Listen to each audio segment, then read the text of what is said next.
والصلاة والسلام على عباده الذين اصطفى خصوصا على أفضلهم وخاتم النبيين محمد الأمين وعلى آله وصحبه أجمعين.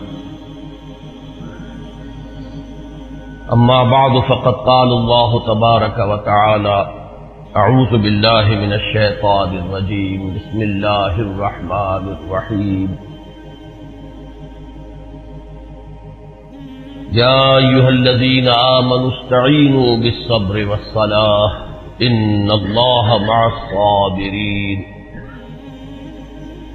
ولا تقولوا لمن يقتل في سبيل الله أموات بل أحياء ولكن لا تشعرون. وَلَنَبْلُوَنَّكُمْ بِشَيْءٍ مِّنَ الْخَوْفِ وَالْجُوعِ وَنَقْصٍ مِّنَ الْأَمْوَالِ وَالْأَنفُسِ وَالثَّمَرَاتِ وَبَشِّرِ الصَّابِرِينَ الَّذِينَ إِذَا أَصَابَتْهُم مُّصِيبَةٌ قَالُوا إِنَّا لِلَّهِ وَإِنَّا إِلَيْهِ راجعون. أولئك عليهم صلوات من ربهم ورحمة وأولئك هم المهتدون. وقال تبارك تعالى: فاستجاب لهم ربهم أني لا أضيع عمل عامل منكم من ذكر أو أنثى بعضكم من بعض، فالذين هاجروا وأخرجوا من ديارهم وأوذوا في سبيلي وقاتلوا وقتلوا لأكفرن عنهم سيئاتهم ولأدخلنهم جنات تجري من تحتها الأنهار ثوابا من عند الله والله عنده حسن الثواب. صدق الله العظيم. رب اشرح لي صدري ويسر لي امري واحلل عقدة من لساني يفقهوا قولي. اللهم ربنا الهمنا رشدنا واعذنا من شرور انفسنا. اللهم ارنا الحق حقا وارزقنا اتباعه وارنا الباطل باطلا وارزقنا اجتنابه. اللهم وفقنا لما تحب وترضى. اللهم وفقنا أن نجاهد في سبيلك بأموالنا وأنفسنا. اللهم ارزقنا شهادة في سبيلك. آمین یا رب العالمین. حضرات، آج ذوالحجہ کی 25 تاریخ ہے اور ہمارے ہاں کچھ تاریخوں کا جو اختلاف ہے اس کی روح سے ہو سکتا ہے کہ 26 ہو. آج سے 1384 برس قبل تقریباً آج کے دن حضرت عمر فاروق رضی اللہ تعالی عنہ پر قاتلانہ حملہ ہوا تھا. اس لیے کہ بعض روایات میں 26 ذی الحجہ کا تعین ہوا ہے اور بعض میں الفاظ یہ آئے ہیں کہ ذوالحجہ کے 4 دن باقی تھے جس دن کے حضرت عمر رضی اللہ تعالی عنہ پر یہ قاتلانہ حملہ ہوا. حج سے واپسی کو ابھی چند ہی دن ہوئے تھے اور اسی سفر حج کے دوران حضرت عمر رضی اللہ تعالی عنہ نے ایک موقع پر زمین پر لیٹ کر اور ہاتھ آسمان کی طرف پھیلا کر اللہ سے دعا کی تھی کہ پروردگار، میری ذمہ داریاں بہت بڑھ گئی ہیں، اب میرے اعضاء میں ضعف ہے، میں کمزوری محسوس کر رہا ہوں، رعیت بہت بڑھ گئی ہے جس کی ذمہ داری ہے، تو مجھے تو اپنے پاس بلا لے اور اٹھا لے اس سے پہلے کہ میں اپنی ان ذمہ داریوں کے بارے میں مسئول بن جاؤں اور ان کا حق ادا نہ کر سکوں. تو روایات میں آتا ہے کہ اس کے بعد چند ہی دن اس دنیا میں انہوں نے بسر کیے ہیں. اس کے بعد یہ قاتلانہ حملہ ہوا. 3 دن آپ زندگی اور موت کی کشمکش میں مبتلا رہے ہیں. ابو لولو فیروز ایک مجوسی ایرانی غلام تھا حضرت مغیرہ ابن شعبہ کا رضی اللہ تعالی عنہ. حضرت عمر نے خاص قاعدہ بنایا ہوا تھا، غیر مسلموں کے مدینے میں داخلے پر پابندی تھی. حضرت مغیرہ ابن شعبہ نے خاص طور پر سفارش کر کے حضرت عمر سے اجازت حاصل کی ابو لولو فیروز کے لیے کہ اسے مدینے میں آ کر کام کرنے کی اجازت دی جائے، اس لیے کہ وہ بہت سے فنون سے واقف ہے. حضرت عمر نے اجازت دے دی. چند دنوں کے بعد وہ فریادی بن کر حاضر ہوا حضرت عمر رضی اللہ تعالیٰ عنہ کی خدمت میں کہ میرے آقا جو ہیں حضرت مغیرہ ابن شعبہ رضی اللہ تعالیٰ عنہ وہ مجھ سے بہت زیادہ ٹیکس وصول کرتے ہیں. یعنی یہ معاملہ تھا کہ جو غلام ہوتے تھے وہ اپنا کام کرتے تھے، لیکن اپنی آمدنی میں سے ایک حصہ وہ اپنے ان آقاؤں کو دیتے تھے کہ جن کی وہ غلامی میں تھے. تو حضرت مغیرہ ابن شعبہ نے جو مقدار مقرر کی 2 درہم روزانہ، اس پر اس نے احتجاج کیا کہ یہ بہت زیادہ ہے. حضرت عمر رضی اللہ تعالیٰ عنہ نے اس سے سوال کیا کہ تم کیا کیا کام جانتے ہو؟ جب اس نے گنوائے کہ میں یہ کام جانتا ہوں، تو حضرت عمر نے فیصلہ کیا کہ پھر یہ 2 درہم روزانہ زیادہ نہیں. اس پر وہ بہت غضبناک ہوا. حضرت عمر نے بھی اس سے ایک فرمائش کی کہ میرے لیے ایک ایسی چکی بنا دو جو ہوا سے چلتی ہو اور وہ آٹا پیسے. تو اس نے اسی غصے میں یہ کہا کہ ہاں آپ کے لیے تو میں ایسی چکی بناؤں گا جس کی یاد رہتی دنیا تک باقی رہے. اس پر حضرت عمر نے جب وہ چلا گیا تو جو لوگ مجلس میں حاضر تھے ان سے آپ نے فرمایا کہ یہ شخص مجھے قتل کی دھمکی دے گیا ہے. لیکن نوٹ کیجئے کہ اسلام نے جو نظام دیا ہے نوع انسانی کو، وہ نظام جو محمد الرسول اللہ صلی اللہ علیہ وسلم نے عطا فرمایا، اور جیسا کہ میں نے بارہا عرض کیا ہے کہ اگر اس کو پوری طرح شباب میں دیکھنا ہو، للی ان بلوم جسے کہتے ہیں انگریزی میں، ایک پھول پوری طرح کھل گیا ہو، اگر وہ نظام اس کیفیت میں آپ دیکھنا چاہیں تو وہ در حقیقت خلافت عمر فاروق کا دور ہے رضی اللہ تعالی عنہ.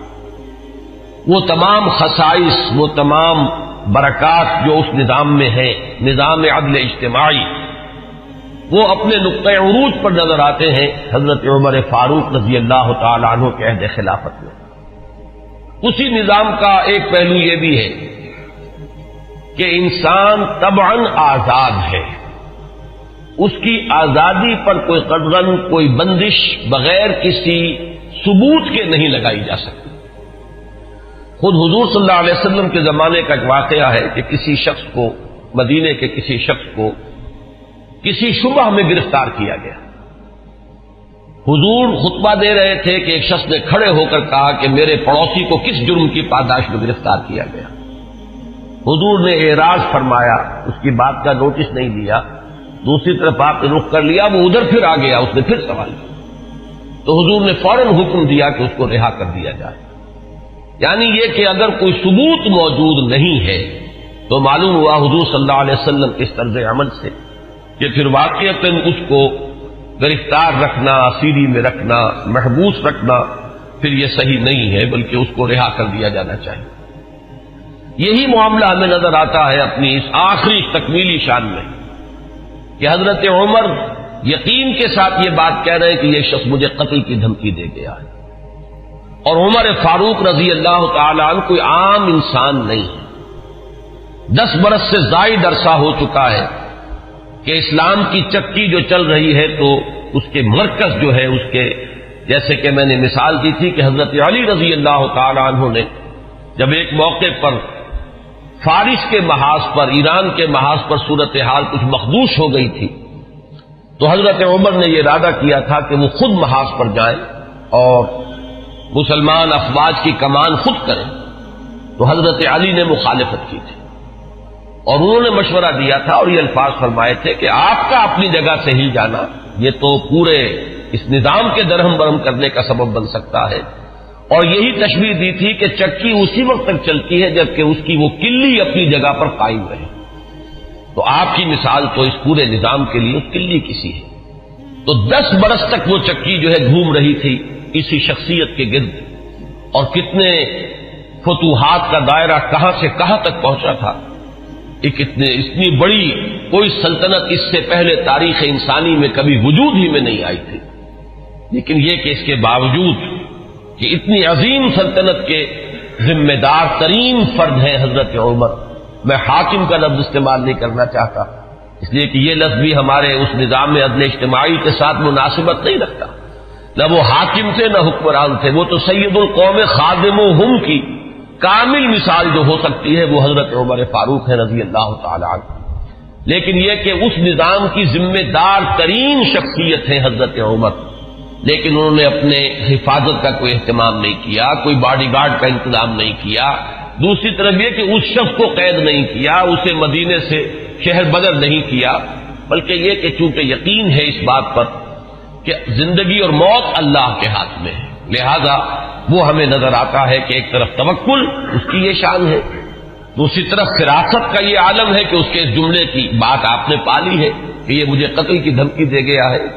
تیسری طرف اسلامی نظام میں لوگوں کی آزادی کا جو عالم ہے وہ نمایاں ہو رہا ہے. ایک ایسے شخص کو جس کے بارے میں شک ہے اس کو گرفتار نہیں کیا جا رہا، اس کے خلاف کوئی تعذیبی کارروائی نہیں ہو رہی. بہرحال اس شخص نے چند ہی دن کے بعد فجر کی نماز جب حضرت عمر فاروق ادا کرنے کے لیے آگے بڑھے ہیں اور آپ نے نیت باندھی ہے، یہ شخص پہلی صف میں موجود تھا اور اس کا خنجر جو ہے 2 دھاری خنجر، دونوں طرف اس کے جو ہے وہ دھار تھی، اس کو اس نے حضرت عمر رضی اللہ تعالی عنہ پر جو وار کیے تو 6 وار حضرت عمر پر اس نے پے بپے کیے.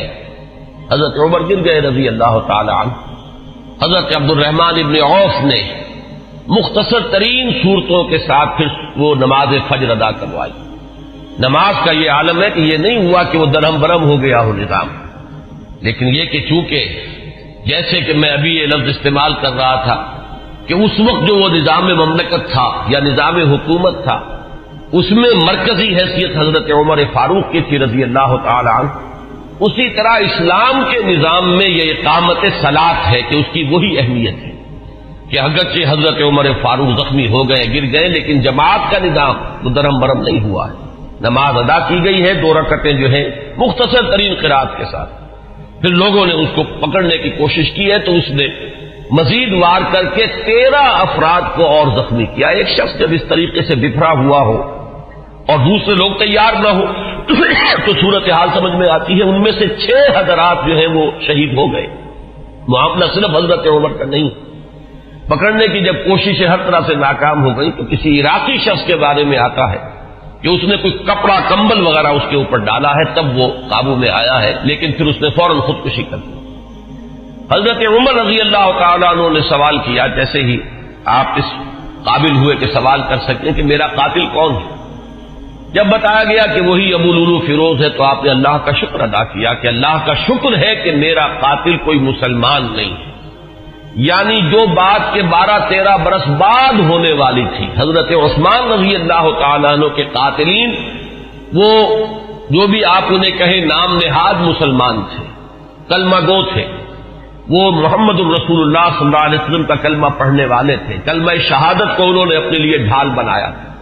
اس سے جو فتنہ شروع ہوا ہے جس کو میں اس سے پہلے بیان کر چکا ہوں کہ الفتنۃ الکبریٰ، سب سے بڑا فتنہ جو ہے وہ حضرت عثمان رضی اللہ تعالیٰ عنہ کی شہادت سے شروع ہوا ہے. اس سے پہلے یہ معاملہ اگرچہ حادثۃ الکبریٰ تو اسے آپ کہہ سکتے ہیں بہت بڑا حادثہ ہے، لیکن یہ ہے کہ اس سے کسی فتنے کا آغاز نہیں ہوا، بلکہ یہ کہ اس کے بعد بھی وہ چکی اسی طرح چلتی رہی. کم و بیش 10 برس ہے حضرت عثمان رضی اللہ تعالیٰ عنہ قید خلافت کے کہ وہ بھی اسی شان کے حامل ہے، وہی یکجہتی ہے، وہی امن و امان ہے. اسی طرح فتوحات کا سلسلہ جاری ہے. انقلاب محمدی علی صاحب الصلاۃ والسلام کا سیلاب جو ہے وہ بڑھ رہا ہے اسی شان سے، جو میں نے بارہا آپ کو سنایا ہے اقبال کا یہ مصرع کہ تھمتا نہ تھا کسی سے سیل رواں ہمارا. تو کم و بیش 10 برس اس کے بعد یہ کیفیت طاری رہی ہے تو اس سے کسی بڑے فتنے کا آغاز نہیں ہوا۔ حضرت عمر رضی اللہ تعالیٰ عنہ پر یہ قاتلانہ حملہ ہوا ہے 26 یا یہ کہ 25، 26، 27 ان میں سے کوئی تاریخ ہوگی، 4 دن بقایا تھے۔ اب اگر 30 کا مہینہ ہو تو اس کی تاریخ اور بن جائے گی، 29 کا ہو تو کچھ بدل جائے گی، تقریباً وہ آج کا دن ہی پڑتا ہے، اور یہ ہے سن 23 ہجری۔ انتقال ہوا ہے تو پھر تدفین جو ہوئی، حضرت صہیب رومی رضی اللہ تعالی عنہ کے بارے میں وصیت تھی کہ وہ میری نماز جنازہ ادا کریں، اس کی امامت کریں، تو یکم محرم الحرام سن 24 ہجری کو تدفین ہوئی ہے۔ تدفین کا یہ واقعہ بھی بڑا اہم ہے، اور آپ سب حضرات کے علم میں ہوگا کہ حضرت عمر نے اپنے صاحبزادے عبداللہ ابن عمر رضی اللہ تعالی عنہما کو بھیجا حضرت عائشہ کی خدمت میں کہ میری بڑی خواہش ہے کہ آپ کے حجرے میں میں دفن ہو جاؤں جہاں محمد الرسول اللہ صلی اللہ علیہ وسلم اور حضرت ابوبکر صدیق رضی اللہ تعالی عنہ مدفون تھے۔ حضرت عائشہ نے فرمایا، اور اس سے جو مقام ان کی نگاہ میں تھا حضرت عمر کا وہ بھی ظاہر ہوتا ہے کہ کس طرح انہوں نے اِثار کیا ہے، کس قدر ان کے لیے یہ مرحلہ کٹھن ہوگا فیصلے کا، کہ اس حجرے میں صرف ایک قبر کی جگہ اور تھی۔ حضرت عائشہ نے فرمایا ام المومنین رضی اللہ تعالی عنہا کہ یہ جگہ میں نے اپنے لیے مخصوص کی ہوئی تھی، میں چاہتی تھی کہ میں خود یہاں دفن ہوں، اور اس میں کوئی حرج نہیں تھا، اس لیے کہ حضور دفن تھے وہاں، وہ آپ کے شوہر تھے، حضرت ابوبکر دفن تھے، وہ ان کے والد تھے،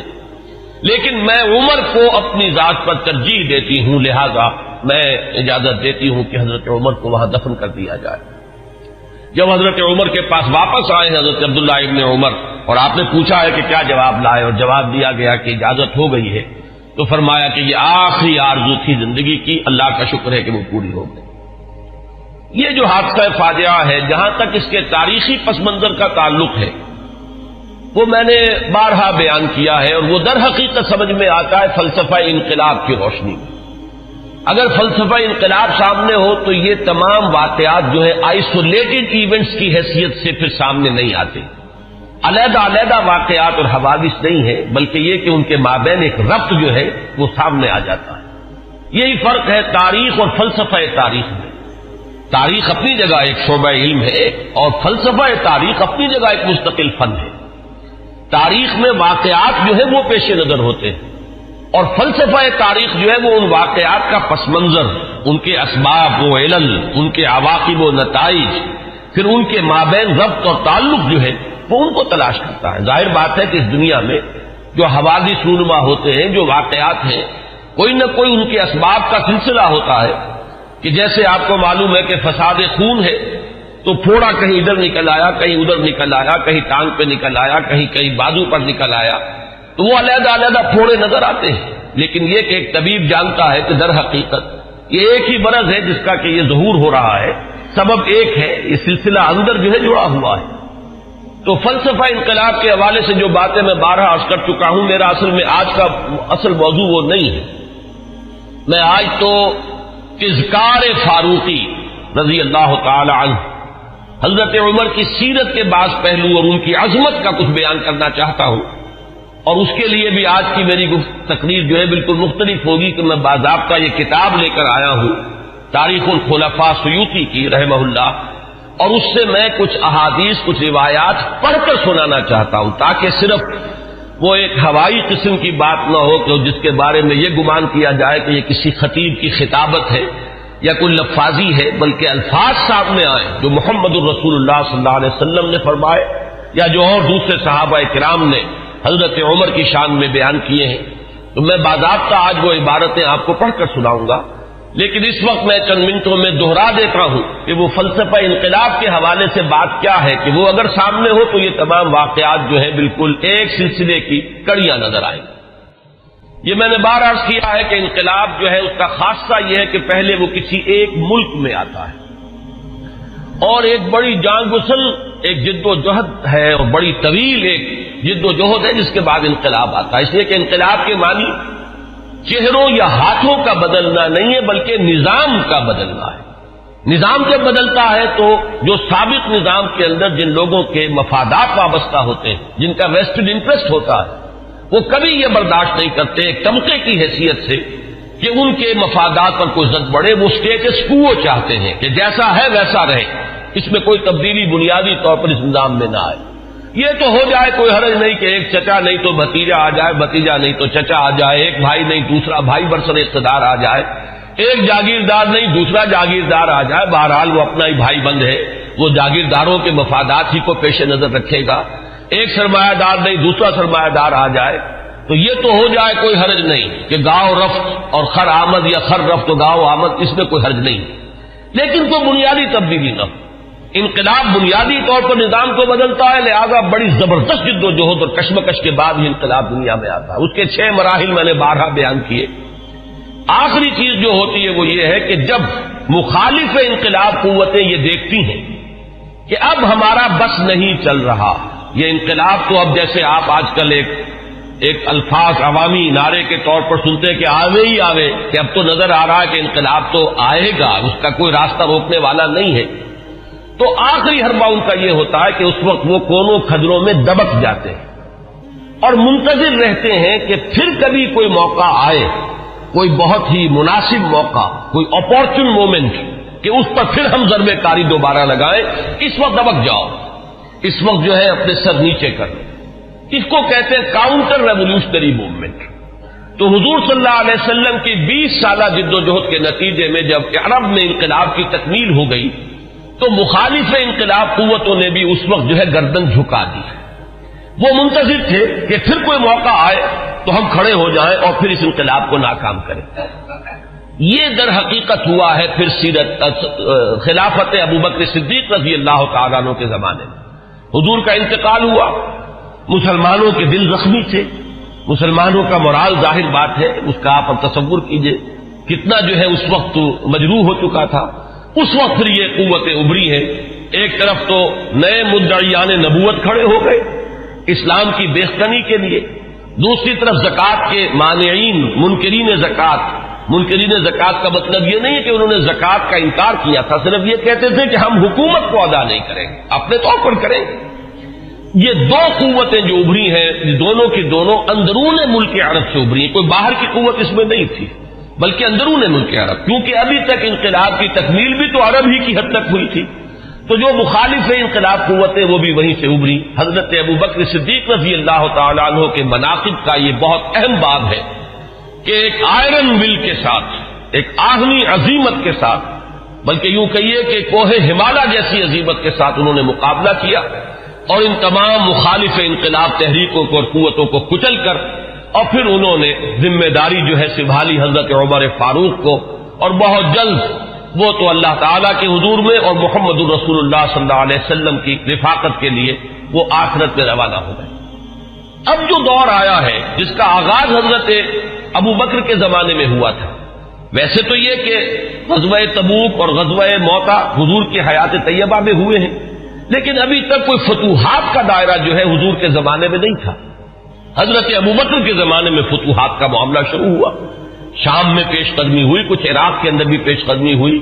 یہ شام عرب، عراق عرب، اصل میں یہ عرب ہی کے ملک کے حصے ہیں جن پر کے چونکہ زرخیز علاقے تھے تو اس وقت کی دو سپر پاورز نے قبضہ کیا ہوا تھا. شام عرب پر قبضہ تھا سلطنت روما کا اور عراق عرب پر قبضہ تھا سلطنت فارس کا. تو اصل میں تو یہ عرب علاقے تھے. بہرحال حضرت ابوبکر صدیق کے زمانے میں فتوحات ہوئی، کچھ شام میں کچھ عراق میں. پھر اصل جو فتوحات کا سیلاب تھا وہ حضرت عمر کے زمانے میں آگے آیا ہے، اور اس میں آپ کو معلوم ہے پورا شام فتح ہوا، پورا ایران فتح ہوا اور کہاں سے کہاں تک حدود پہنچ گئے. اب جو مخالف انقلاب قوتیں ابھری ہیں ظاہر بات ہے کہ وہ اب بیرون سے تھیں. ایک اندرون سے سازش، یہودی سازش عبداللہ ابن سبا کی، اور دوسری طرف یہ کہ عجمی انتقام. اس لیے کہ جہاں تک تعلق ہے سلطنت روما کا، ایک تو یہ کہ وہ بالکل ختم نہیں ہوئی تھی، ابھی اس کے شمالی افریقہ کے مقبوضات بھی بقایا تھے، ابھی اس کے پاس جس کو آپ ایشیا مائنر کہتے ہیں، ایشیائی کوچک، وہ بھی باقی تھا، اس کے اور یورپین مقبوضات بھی ابھی باقی تھے، تو وہ بالکل ختم نہیں ہوئی تھی. صرف یہ ہے کہ یوں سمجھیے کہ ایک ٹانگ اس کی ٹوٹ گئی تھی کہ ویسٹ ایشیا سے تقریباً اسے بے دخل کر دیا گیا. جبکہ سلطنت ایران کا معاملہ یہ کہ وہ تو بالکل ختم ہو گئی، اس کی دھجیاں اڑ گئیں، اس کا کوئی وجود نہیں رہا. وہ جو سلسلہ چلا آ رہا تھا ان کے ہاں ایک شہنشاہی سلسلہ، وہ ختم ہو کر رہ گیا۔ اس اعتبار سے جو اصل رد عمل ہوا ہے اس مرحلے پر وہ ایران کی طرف سے ہوا ہے۔ ایرانی ویسے بھی شاہ پرست اور نسل پرست لوگ ہیں، ان کے اندر اپنی نسل کی برتری کا اور عربوں کی تحقیر کا جذبہ جو ہے یہ ہمیشہ سے پایا جاتا ہے کہ عربوں کو وہ کچھ تسلیم کرنے کو تیار ہی نہیں تھے۔ اب جب حضرت عمر کے ہاتھوں یہ معاملہ ہوا اور سلطنت کسریٰ جو ہے پارا پارا ہو گئی اور اس کا سلسلہ ختم ہو گیا، تو در حقیقت اب دوسرا انتقام جو ہے وہ آیا ہے یہ باہر سے۔ اور یہ جو معاملہ تھا حضرت عمر کی شہادت کا، یہ کوئی آئسولیٹڈ فیکٹ نہیں ہے، آئسولیٹڈ ایونٹ نہیں ہے، اگرچہ جیسے اس کو میں نے بیان کیا واقعات تو یہی ہیں، اس سے زیادہ جو ہے اس کا کوئی ثبوت تو تاریخ کے اندر جو ہے ہمیں نہیں مل سکے گا، لیکن یہ ہے کہ یہ سب کو معلوم ہے کہ جو گورنر تھا ایک ایرانی وہ اس کی پشت پر تھا، اور اس گورنر ہی کی شہ پر اس نے یہ سارا اقدام کیا ہے، اور مجوسی تھا، ایرانی تھا، اس نے انتقام لیا ہے حضرت عمر فاروق رضی اللہ تعالی عنہ سے۔ اس کے بعد یہ بات آگے بڑھی، اور جیسا کہ میں نے عرض کیا کہ پھر یہودی سازش بھی جب سامنے آئی ہے، اور پھر یہودی سازش اور عجمی انتقام، یہ دونوں نے مل کر پھر وہ شکل اختیار کی ہے کہ جو الفتنۃ الکبریٰ حضرت عثمان رضی اللہ تعالیٰ عنہ کی شہادت جو جس کا نتیجہ نکلی۔ تو اگر اس کو آپ سمجھیں گے تو یہ بالکل سمجھ میں آنے والی بات ہے، یہ کوئی ایسا نہیں ہے کہ کوئی بالکل ہی یعنی انوکھی باتیں ہوں، بلکہ یہ سمجھ میں آنے والی باتیں ہیں، تاریخ کے یہ حقائق ہیں، ان اصولوں کو سامنے رکھا جائے تو ہر چیز اپنے صحیح پرسپیکٹو میں نظر آ جاتی ہے۔ لیکن جیسا کہ میں نے عرض کیا، میں آج اس سلسلے میں کچھ زیادہ عرض نہیں کرنا چاہتا، میں یہ چاہتا ہوں کہ حضرت عمر کے مناقب میں آج آپ کو باضابطہ کچھ روایات پڑھ کر سناؤں اور ان کے ترجمے کے حوالے سے بات آپ کے سامنے رکھوں۔ سب سے پہلی بات ان کی شخصیت کے ضمن میں یہ ہے کہ اگرچہ ایک روایت تو یہ بھی ملتی ہے، علامہ ذہبی نے یہ رائے ظاہر کی ہے کہ حضرت عمر جب ایمان لائے ہیں تو ان کی عمر 27 برس تھی رضی اللہ تعالی عنہ، لیکن یہ کہ غالباً انہیں مغالطہ ہوا ہے۔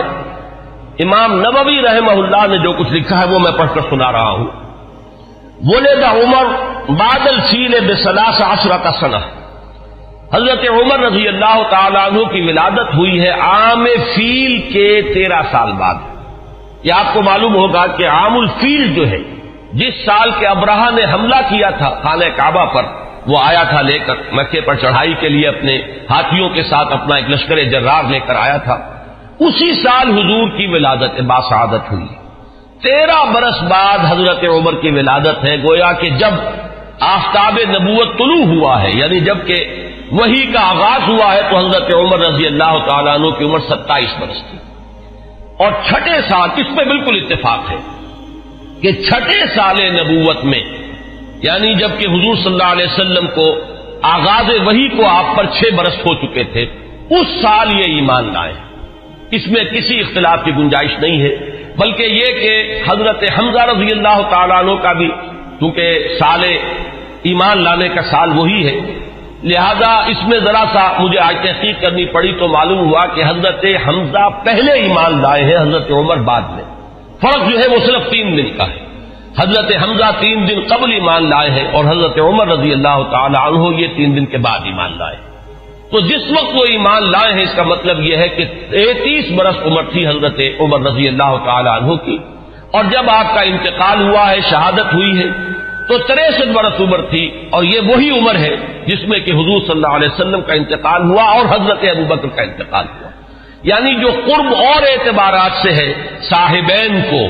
شیخین کو، جو بھی آپ انہیں کہیں، حضرت ابوبکر حضرت عمر رضی اللہ تعالی عنہما، ان دونوں کی جو مشابہتیں حضور کے ساتھ ہیں وہ اس پہلو سے بھی ہے کہ اس دنیاوی زندگی جو ہے اس کا کی وہی مقدار ہے، اتنے ہی عرصے حضور اس دنیا میں رہے ہیں، اس حیات دنیاوی میں، اور اتنے ہی عرصے حضرت ابوبکر اور حضرت عمر رضی اللہ تعالی عنہما۔ اس کے بعد چند الفاظ جو امام نووی کے ہیں وہ میں آپ کو پڑھ کر سنا رہا ہوں۔ وَكَانَ مِنْ أَشْرَافِ قُرَيْشِ، قریش کے انتہائی جو باعزت گھرانے ہیں ان میں سے ان کا تعلق ہے، یہ بنو عدی سے تعلق رکھتے تھے، اور 8ویں پشت میں حضور کے ساتھ سلسلہ نسب حضرت عمر فاروق رضی اللہ تعالی عنہ کا مل جاتا ہے۔ وَإِلَيْهِ كَانَتِ السِّفَارَةُ فِي الْجَاهِلِيَّةِ، اب ان کا جو مقام جاہلیت میں تھا، اس میں بھی سمجھیے ایام جاہلیت سے مراد ہے اسلام لانے سے پہلے جو ان کا مقام اپنے اس نظام میں تھا جو قبائلی نظام تھا عرب کے اندر، قریش میں ان کی حیثیت کیا تھی؟ تو وَإِلَيْهِ كَانَتِ السِّفَارَةُ فِي الْجَاهِلِيَّةِ كَانَتْ قُرَيْشُ إِذَا وَقَعَتِ الْحَرْبُ بَيْنَهُمْ أَوْ بَيْنَهُمْ وَبَيْنَ غَيْرِهِمْ بَعَثُوا سَفِيرًا اے رسولا وَإِذَا نَافَرَهُمْ مُنَافِرٌ أَوْ فَاخَرَهُمْ مُفَاخِرٌ بَعَثُوهُ مُنَافِرًا أَوْ مُفَاخِرًا۔ اب یہ قبائلی زندگی کا پورا نقشہ اس عبارت میں آ گیا ہے کہ جہاں کہیں کوئی جنگ ہوتی تھی، جھگڑا ہوتا تھا قریش کا خود اپنے اندر دو گھرانوں کے مابین، یا قریش کا بحیثیت قبیلہ کسی دوسرے قبیلے سے، تو حضرت عمر کو سفیر کی حیثیت سے بھیجا جاتا تھا، یہ ان کا مقام۔ اور اگر کہیں کوئی مفاخرت ہو جاتی تھی،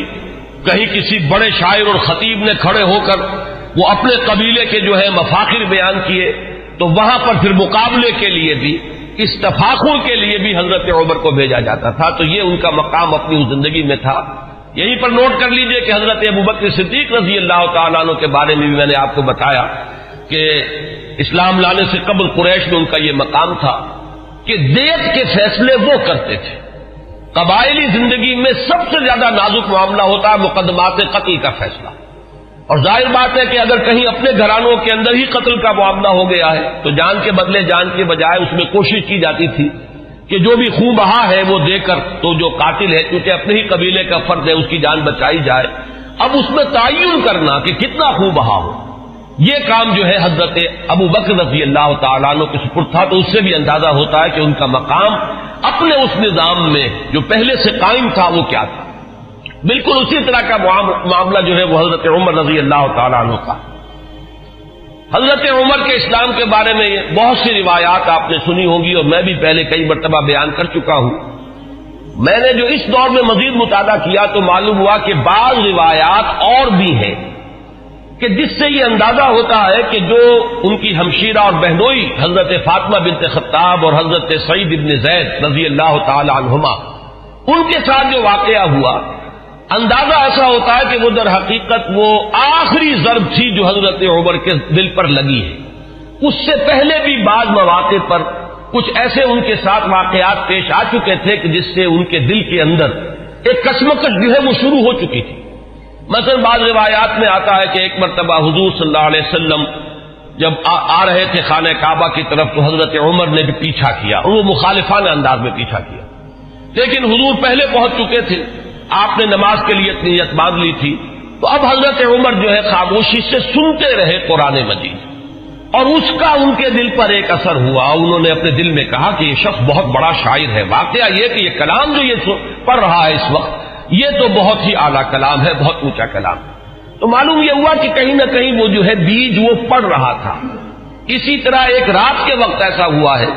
کہ حضرت عمر کی کسی ہمشیرہ کو وہ ولادت کا مرحلہ درپیش تھا، تو کسی دائی وغیرہ کی تلاش کے لیے وہ نکلے ہیں رات کو۔ اس وقت انہوں نے دیکھا کہ حضور اور آپ کے ساتھ چند اور لوگ ہیں جو کھڑے ہیں اور نماز پڑھ رہے ہیں، تو خانہ کعبہ کے پردوں میں چھپ کر آپ نے پھر حضرت عمر نے اس وقت وہ سنا کہ یہ کیا پڑھ رہے ہیں، اور اس سے بھی ان کا کہنا یہ ہے کہ میرے دل کے اندر ایک کشمکش شروع ہو چکی تھی۔ یہ بات جو ہے نفسیاتی اعتبار سے سمجھ میں آتی ہے۔ بسا اوقات ایسا ہوتا ہے کہ ایک شخص کے اوپر ایک کسی حقیقت کا انکشاف ہو رہا ہے تدریجاً، لیکن ابھی وہ جو پچھلی عصبیتیں ہیں، اپنے آبائی عقائد یا اپنے آبائی دین کے ساتھ جو ایک جذباتی تعلق ہے وہ ابھی اتنا مضبوط ہے کہ ریزسٹ کر رہا ہے، اندر ہی اندر وہ کشمکش جو ہے وہ جاری ہے۔ لیکن ان روایات سے یہ معلوم ہوتا ہے کہ وہ واحد واقعہ نہیں ہے جو اس وقت ہوا، بلکہ یہ کشمکش ہو رہی تھی۔ وہ آخری بات جو ہے جسے میں تشبیہ کہا کرتا ہوں کہ غبارے کو پھاڑنے والی چیز جو ہے وہ تو وہی واقعہ ہے کہ جو حضرت فاطمہ کے ساتھ یعنی ان کے ہمشیرہ کے ساتھ پیش آیا ہے، ان کے اور ان کے بہنوئی اور بہن کے مابین، کہ حضرت عمر تو نکلے تھے فیصلہ کر کے کہ بس اب تلوار ننگی لے کر کہ حضور کا میں خاتمہ کر کے گھر واپس آؤں گا اور جو ہونا ہے ہو لے، لیکن یہ کہ یہ جو کلکل ہو رہی ہے اور یہ جھگڑا جو قریش کے اندر ہو گیا ہے، گھر گھر جو ہے فساد ہے، باپ بیٹے سے جدا ہو رہا ہے، بھائی بھائی سے کٹ گیا ہے، بیوی شوہر سے علیحدہ ہو رہی ہے، تو یہ فساد ہم کب تک برداشت کریں گے؟ تو جو اس فساد کا سبب ہے اس کو ختم کر دیا جائے، پھر دیکھا جائے گا جو ہوگا۔ یہ جو میں کہہ رہا ہوں جو دیکھا جائے گا جو ہوگا اس میں بھی جب تک قبائلی پس منظر سامنے نہ ہو یہ بات سمجھ میں نہیں آئے گی کہ جو چیز انہیں روک نہیں تھی حضور کے خلاف اقدام کرنے پر قریش کو، کفار قریش کو، وہ یہی بات تھی کہ حضور کا جو گھرانہ ہے بنی ہاشم وہ حضور کے پشت پر تھا، اور قبائلی زندگی میں یہ ہوتا ہے کہ اب عقیدہ جو ہے بہرحال بنو ہاشم کے فرد ہے اور خاندان کی حمایت حاصل ہے، اگر حضور کے خلاف کوئی اقدام کرتے تو بنو ہاشم ان کی مدافعت میں اور ان کے ساتھ جو ہے میدان میں آ جائیں گے۔ نتیجہ یہ نکلے گا کہ قریش کے دو گھرانے آپس میں ٹکرا جائیں گے، یا قریش کے مابین جو ہے ان کے اپنے اندر جو ہے ایک کشمکش شروع ہو جائے گی، اور یہ چیز جو ہے جیسے کہ ایک عام محاورہ بھی ہے کہ house divided amongst itself can not stand, تو ہمیں جو مقام حاصل ہے پورے عرب میں، جو سیادت اور قیادت اور چودراہٹ ہماری چل رہی ہے، اگر ہم آپس میں لڑ پڑے تو پھر وہ ہماری قیادت اور سیادت جو ہے چودراہٹ وہ ختم ہو جائے گی۔ یہ روک تھا قریش، جو کفار قریش ہیں ان کے راستے میں یہ رکاوٹ تھی کہ حضور کے خلاف کوئی اقدام نہیں کر رہے۔ بالآخر حضرت عمر نے طے کیا اب جو ہو سو ہو، اب تو میں یہ کام کر کے رہوں گا۔ اس وقت وہ چلے ہیں، لیکن یہ کہ درمیان میں بعض روایات میں نام آتا حضرت حذیفہ رضی اللہ تعالی عنہ، اور غالباً یہ ابو سفیان کے بیٹے ہیں جو ایمان لا چکے تھے۔ حضرت عمر کو معلوم نہیں تھا، انہوں نے جب دیکھا کہ تیور جو ہے بہت ہی اس وقت عمر کے بدلے ہوئے ہیں، پوچھا کیا معاملہ ہے؟ کہ میں جا رہا ہوں کہ آج تو بس فیصلہ چکا کے آؤں گا اور محمد کو میں قتل کر دوں گا صلی اللہ علیہ وسلم۔ انہوں نے بڑی حکمت سے کام لے کر رخ موڑ دیا کہ تم پہلے اپنے گھر کی خبر تو لو، تمہاری بہن اور تمہارے بہنوں ہی مان لا چکے۔ اب جو جلال کا عالم ہوا ہوگا عمر کا رضی اللہ تعالی عنہ، اس کا آپ اندازہ کیجئے، جس قدر غضبناک ہو کر وہ گئے ہیں، اور دروازہ جو ہے وہ دھڑدھڑایا تو وہ اندر اس وقت جو ہے حضرت خباب بن الارت آئے ہوئے تھے رضی اللہ تعالی عنہ، اور وہ انہیں سورہ طٰہٰ ابھی نازل ہوئی تھی، تو میاں بیوی جو ہے حضرت سعید بن زید اور فاطمہ بنت خطاب جو ان کی زوجہ ہے حضرت سعید کی، انہیں وہ سورہ طٰہٰ پڑھا رہے تھے، تو اسی میں یہ پہنچ گیا، اندازہ ہو گیا عمر ہے، تو انہوں نے چھپایا حضرت خباب کو تو کہ ان کے تو آتے ہی شاید تھر ہی قلم کر دے، میں تو پھر بھی بہن ہوں، اور یہ شوہر جو ہے نہ صرف یہ کہ بہنوئی ہے بلکہ چچا زاد بھائی ہے، اس لیے کہ حضرت عمر کے والد خطاب اور دادا نفیل ہی کے بیٹے تھے حضرت زید۔ میں حضرت اس لیے کہہ رہا ہوں اگرچہ وہ حضور پر وحی کے آغاز سے پہلے جو ہے ان کا انتقال ہو گیا، لیکن موحد کامل تھے وہ، اور ان کے بیٹے حضرت سعید، تو یہ چچا زاد بھائی ہیں آپس میں، تو چچا زاد بھائی بھی ہے بہنوئی بھی ہے، تو کچھ نہ کچھ پاس تو کرے گا۔ لیکن یہ کہ خباب بن الارت رضی اللہ تعالی عنہ اس کا تو جو ہے سر قلم کر دیتے حضرت عمر، لیکن یہ کہ بہرحال اس کے بعد جو واقعہ وہ آپ نے اکثر نے سنا ہوگا، مارنا شروع کیا، بہنوئی کو مارا، لہو لہان کر دیا، بہن آئی ہے درمیان میں، اس کے ایک تھپڑ زور کا مارا ہے کہ پورا چہرہ جو ہے وہ خون سے آلودہ ہو گیا۔ اس حالت میں انہوں نے پھر جو ایک عزیمت کا اظہار کیا ہے کہ عمر چاہے تم ہمیں جان سے مار دو، لیکن یہ کہ اب یہ دین جو ہم نے اختیار کیا ہے، جس حق کا دامن ہم نے تھاما ہے، اب ہم اسے اپنے ہاتھ سے دینے کے لیے تیار نہیں۔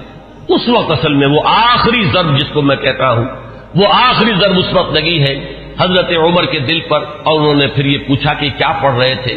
مجھے بتاؤ تم وہ کلام کون سا ہے۔ اب حضرت فاطمہ کی جرأت دیکھیے رضی اللہ تعالی عنہ، ان کا کہ نہیں تم نجس ہو، مشرک ہو، پہلے تم پاک ہو تب لا یمسہ الا المطہرون۔ ان روایات میں یہ الفاظ آئے ہیں کہ استدلال کیا ہے اسی آیت سے حضرت فاطمہ نے کہ یہ کلام وہ کلام ہے سورہ واقعہ میں جو آیات آئی ہیں کہ انہ لقرآن کریم فی کتاب مکنون لا یمسہ الا المطہرون، اسے ہاتھ نہیں لگا سکتے، تو وہ صحیفے تھے اور آگ سے تھے کچھ جن پر لکھی ہوئی تھی سورہ طٰہٰ۔ انہوں نے غسل کیا اور پھر وہ جیسے جیسے پڑھتے گئے معلوم ہوا کہ وہ حجابات جو رہے سہے تھے وہ بھی اترتے چلے گئے، تانا بانا جو ہے دل دھلتا چلا گیا، اور وہ پھر اس کے بعد حاضر ہوئے ہیں تو دروازے پر بیت ارقم میں جہاں حضور اس وقت مقیم تھے، دروازے پر حضرت حمزہ کا نام بھی آتا ہے کہ حضرت حمزہ بھی وہاں پہرے پر تھے جبکہ حضرت عمر پہنچے ہیں، لیکن یہ کہ پھر وہ ایمان لائے۔ تو یہ واقعہ جو ہے اور حضرت عمر کے مزاج کے بارے میں، یہ صدیقین اور شہداء اور ان کے خاص مزاج، یہ میں تفصیلاً پہلے بیان کر چکا ہوں، اس لیے اسے نہیں دہرا رہا۔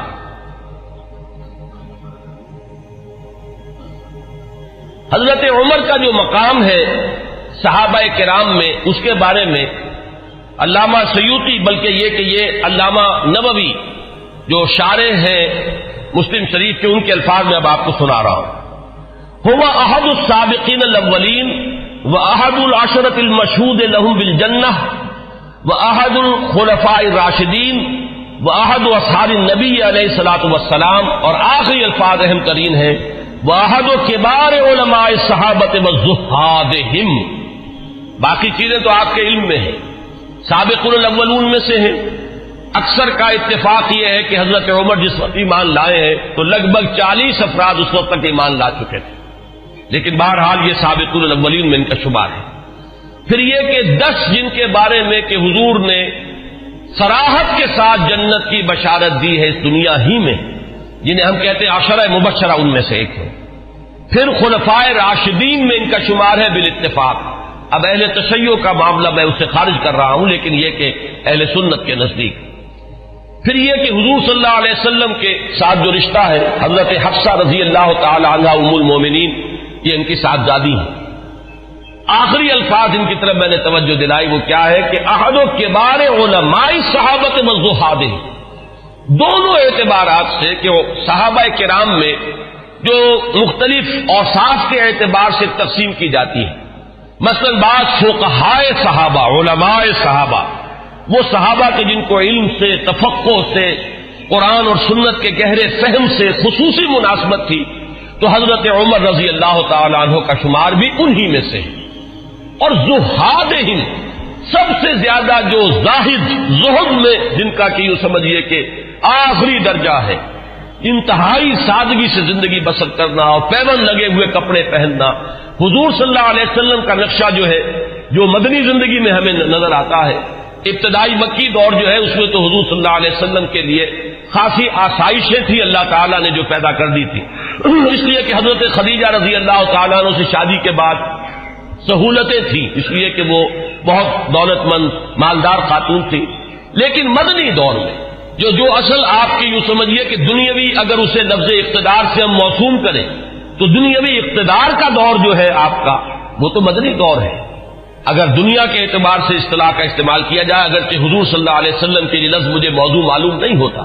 لیکن اس وقت جو آپ نے فقر اختیاری جو ہے،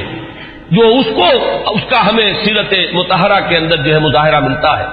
کہ آپ نے اپنے اختیار سے فقر اور درویشی کی زندگی اختیار کی، اس میں بتمام و کمال حضرت عمر فاروق اور حضرت ابوبکر صدیق رضی اللہ تعالی عنہما، یہ دونوں بھی بالکل عکس کامل نظر آتے ہیں حضور صلی اللہ علیہ وسلم کے اس زہد کا. تو وہ صحابہ کرام میں سے علماء اور فقہاء میں بھی چوٹی کے جو ہے ان میں ان کا شمار ہے. حضرت علی ان میں ہے، حضرت عائشہ ان میں ہے، مختلف جو ہے یہ حضرات ہیں، ان میں حضرت عمر ہے.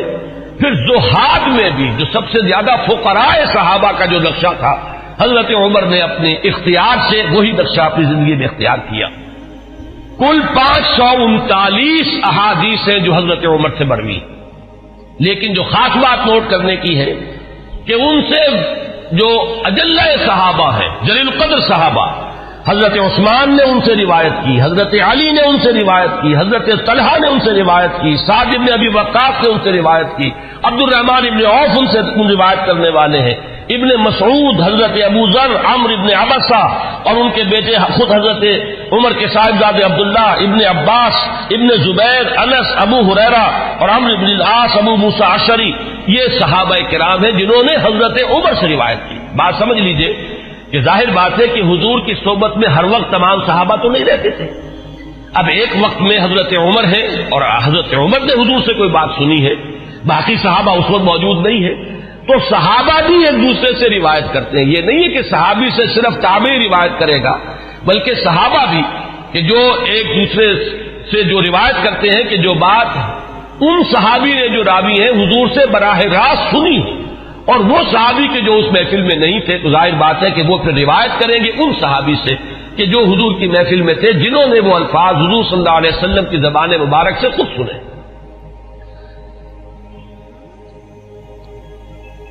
دو روایات اب میں آپ کو سنا رہا ہوں حضرت عمر کے اسلام کے ضمن میں جو حضور کی دعا منقول ہے. ایک دعا جو ہے اس میں مشہور ہے، عام طور پر حضرت عمر کے موضوع پر، سیرت کے موضوع پر جو تقریریں آپ نے سنی ہوں گی ان میں آپ کی سننے میں آئی ہوگی. ایک دوسری ہے، وہ بھی میں چاہتا ہوں کہ آج آپ سن لیں. پہلی روایت امام ترمذی رحمۃ اللہ علیہ لائے ہے اور اس کے راوی حضرت عبداللہ ابن عمر ہے رضی اللہ تعالی عنہما، ان النبی علیہ الصلوۃ والسلام قال، حضور صلی اللہ علیہ وسلم نے فرمایا، اللہم اعز الاسلام باحب هذین الرجلین الیک، بعمر بن الخطاب او بابی جہل بن ہشام. اور اسی روایت کو طبرانی نے حضرت ابن مسعود اور حضرت انس رضی اللہ تعالی عنہما سے روایت کیا. گویا کہ یہ تین روایتیں ہیں، لیکن یہ کہ سند کے اعتبار سے جو حضرت امام ترمذی کی روایت ہے وہ چونکہ اونچی ہے لہذا متن اس کا دیا ہے. باقی یہ روایت جو ہے طبرانی لائے ہیں حضرت عبداللہ ابن مسعود سے اور حضرت انس سے رضی اللہ تعالی عنہما کہ اے اللہ، ان دو اشخاص میں سے جو تجھے محبوب ہو اس کے اسلام کے ذریعے سے اسلام کو عزت عطا فرما. کون ہے وہ دو اشخاص؟ حضرت عمر رضی اللہ تعالی عنہ، عمر بن الخطاب، اور عمرو بن ہشام. ابو جہل اس کی اصل میں کنیت ہے، نام اس کا عمرو تھا. یہ عمر ہے، وہ عمرو ہے.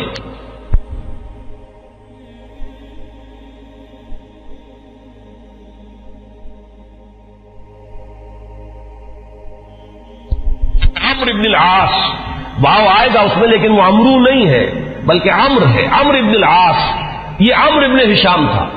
میں اس سے پہلے بیان کر چکا ہوں کہ حضور نے ان دونوں کو کیوں سامنے رکھا. یہ ذہن میں رکھیے، اس کو میں اس وقت یہاں بیان نہیں کروں گا کہ شخصی اوصاف کے اعتبار سے شجاعت، بہادری، جس چیز کو تسلیم کر لے پھر اس کے لیے گردن کٹوانے کے لیے تیار ہو جانا. ایک وہ لوگ ہوتے ہیں جو حقیقت کو تسلیم بھی کر لیتے ہیں لیکن یہ کہ پھر بھی وہ آگے نہیں بڑھتے، پیچھے ہی رہتے، بچ بچ کر چلتے ہیں اور وہ اپنا دامن جو ہے بچا کر جو ہے کسی چیز کا ساتھ بھی دیتے ہیں تو تحفظات کے ساتھ دیتے ہیں. ایک وہ لوگ ہوتے ہیں جو بات قبول کر لے پھر ہر کے بعد آباد، اب گردن بھی کٹوا دیں گے، جان دے دیں گے. ان اعتبارات سے مشابہت ہے حضرت عمر کی شخصیت میں اور ابو جہل کی شخصیت میں. اس نے بھی گردن کٹوا دی بالفعل اپنے اس دین باطل کے لیے، اور اس کی جو وہ کیفیت ہے وہ بارہا میرے بیان میں آپ سن چکے ہیں کہ جب گردن کاٹی جا رہی تھی تب بھی اس نے یہ کہا تھا کہ میری ذرا نیچے سے گردن کاٹنا تاکہ جب اس کو اب تم رکھو چڑھاؤ کسی نیزے کے اوپر تو اونچی نظر آئے، معلوم ہو کسی سردار کی گردن. تو یہ مزاج حضرت عمر کا بھی اسلام لانے سے پہلے مزاج یہی تھا. پہلوان آدمی تھے تو کاش کے میلوں میں شہزوری کا مظاہرہ کیا کرتے تھے، کشتیاں کیا کرتے تھے. اور یہ امتزاج جو حضرت علی رضی اللہ تعالی عنہ میں ہمیں نظر آتا ہے کہ وہ شجاع بھی تھے اور بہت بڑے عالم بھی تھے. یہی امتزاج حضرت عمر کی شخصیت میں، انتہائی شجاع، بہادر، میدان کے مرد، کشتیاں لڑنے والے، مقابلہ کرنے والے، اور پھر یہ کہ بہت بڑے ماہر انصاب. یہ بہت بڑا علم تھا اس وقت. بہت بڑے ناقد اور جو اشعار کے محاسن ہیں ان کو پرکھنے والے، اس کے بارے میں رائے دینے والے. اور فقہا میں تو پھر جو ان کا مقام ہے وہ آپ کو معلوم ہی ہے کہ یہ صلاحیتیں بھی تمام و کمال کہ علمی اور ذہنی صلاحیتیں بھی، اور پھر عملی جو ہے معاملہ وہ تو ازل من الشمس ہے. تو اس اعتبار سے ابو جہل ایک پہلو سے مشابہ تھا اگر وہ بھی ایمان لے آتا. اور سورہ علق جو ہے قرآن مجید کے 30ویں پارے میں جس میں شروع میں 5 آیتیں وہ ہے کہ جو تقریباً اجماع ہے کہ وہ اولین وہی ہے جو حضور پر ہوئی ہے، اس میں جس شخص کا ذکر ہے وہ یہی ابو جہل ہے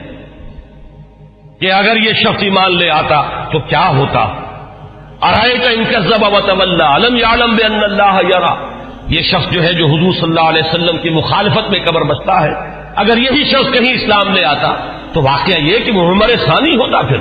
حضرت عمر رضی اللہ تعالیٰ عنہ کے انداز کی اس کی شخصیت بھی ہوتی. تو یہ روایت جو ہے یہ تو بارہا آپ نے سنی ہوگی. اب ایک اور روایت میں آپ کو سنا رہا ہوں. اس کو امام حاکم نے حضرت عبداللہ ابن عباس رضی اللہ تعالیٰ عنہما سے روایت کیا ہے، اور اس کو امام طبرانی بھی لائے ہیں اپنی اوسط میں. تو وہ لائے ہیں حضرت ابو بکر سے روایت کر کے،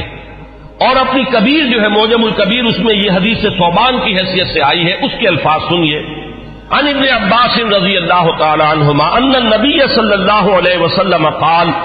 اللہم اعز الاسلام بعمر بن الخطاب خاصتا. اس روایت میں ابو جہل کا نام نہیں ہے بلکہ خاص طور پر گویا کہ حضرت عمر ہی کے لیے حضور صلی اللہ علیہ وسلم دعا فرمائی اور اللہ تعالیٰ نے قبول فرمائی. اسی لیے ہمارے ہاں علماء حضرت عمر کے لیے لفظ استعمال کیا کرتے مراد رسول، کہ جن کے لیے خاص طور پر حضور صلی اللہ علیہ وسلم نے دعا کی ہے اور اللہ تعالیٰ نے آپ کی دعا کو شرف قبول عطا فرمایا ہے اور حضرت عمر بن الخطاب کو ایمان کی توفیق عطا فرمائی. اب میں آپ کو کچھ تو وہ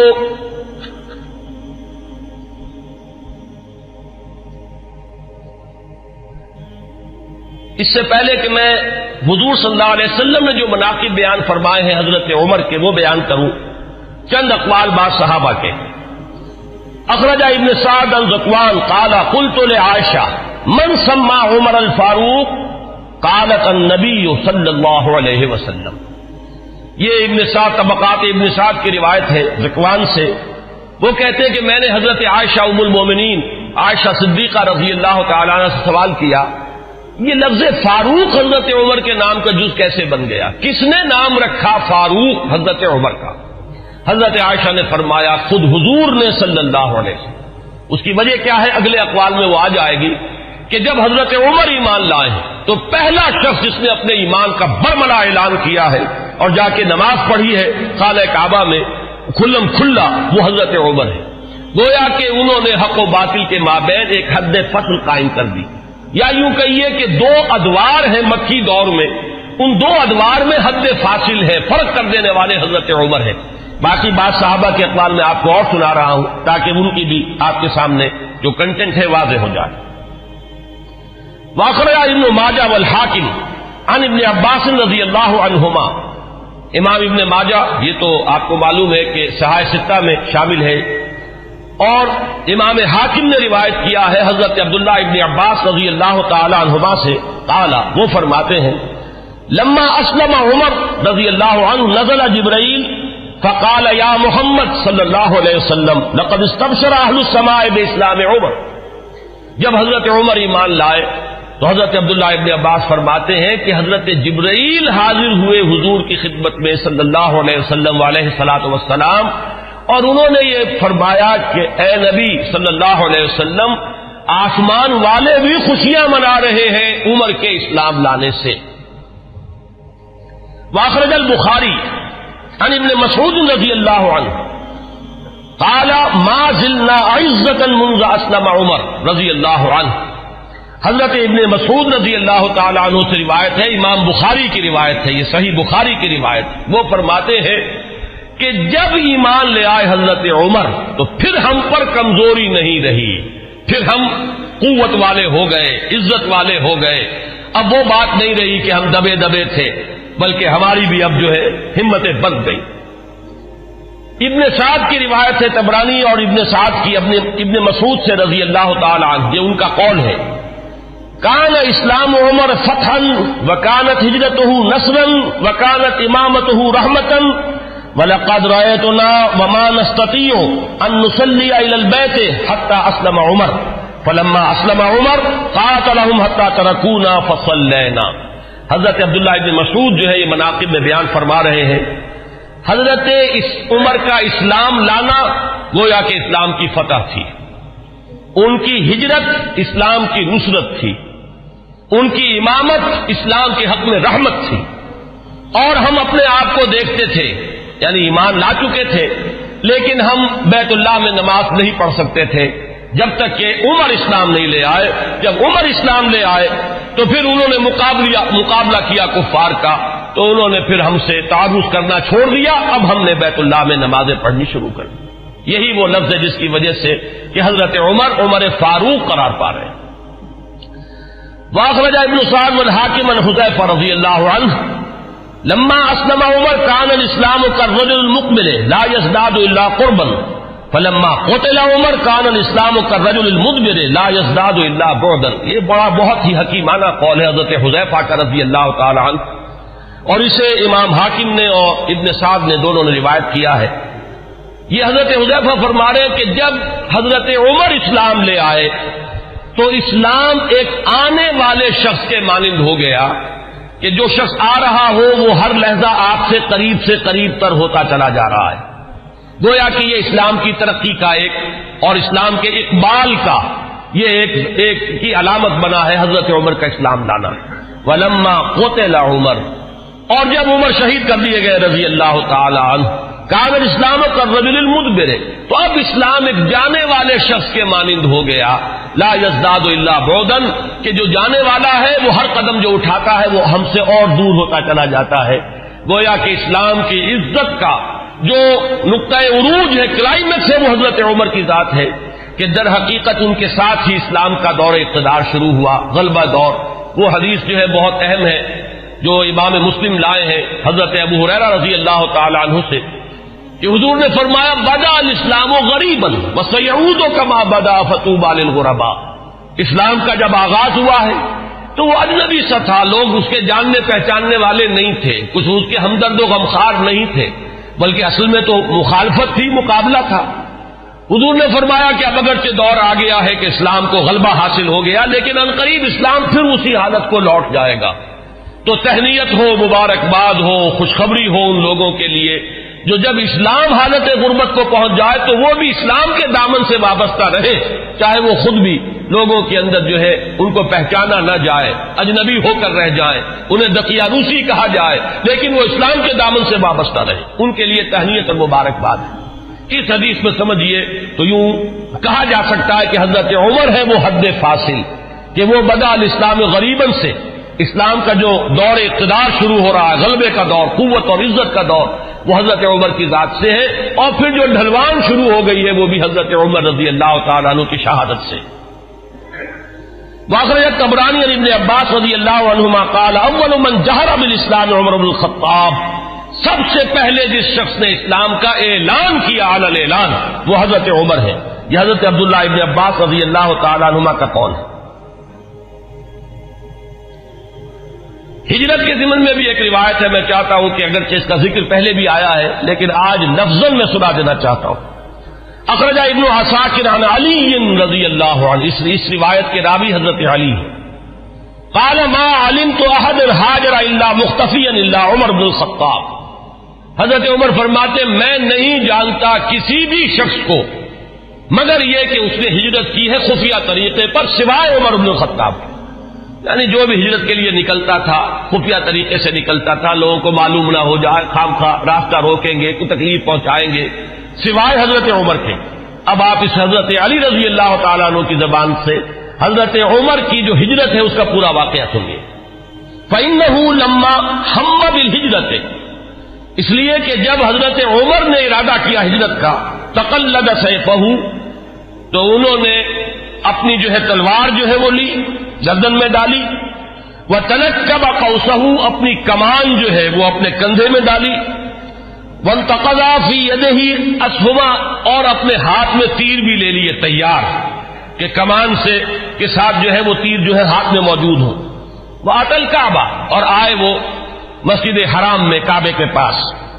وَأَشْرَافُ قُرَيْشٍ بِفِنَائِهَا، اور قریش کے بڑے بڑے سردار جو ہیں وہ کعبے کے صحن میں، یہی جس وقت مسجد حرام کہلاتی ہے، خانہ کعبہ تو وہی گھر ہے، اس کے ساتھ جو صحن ہے یہ فنا ہے اس کا صحن ہے۔ فطاف سبعا، تو 7 چکر لگائے حضرت عمر رضی اللہ تعالیٰ عنہ نے اسی کیفیت کے اندر خانہ کعبہ کے۔ ساتھ ہی آپ کو معلوم ہوگا اشواط ہوتے ہیں جب عمرے کے لیے یا حج کے اندر جب بھی وہ طواف کیا جاتا تو ساتھ ہے۔ ثم صلی رکعتین عند المقام، پھر مقام ابراہیم کے پاس آ کر پورے سکون سے 2 رکعتیں پڑھی۔ ثم اتی حلقہم واحد واحدۃ،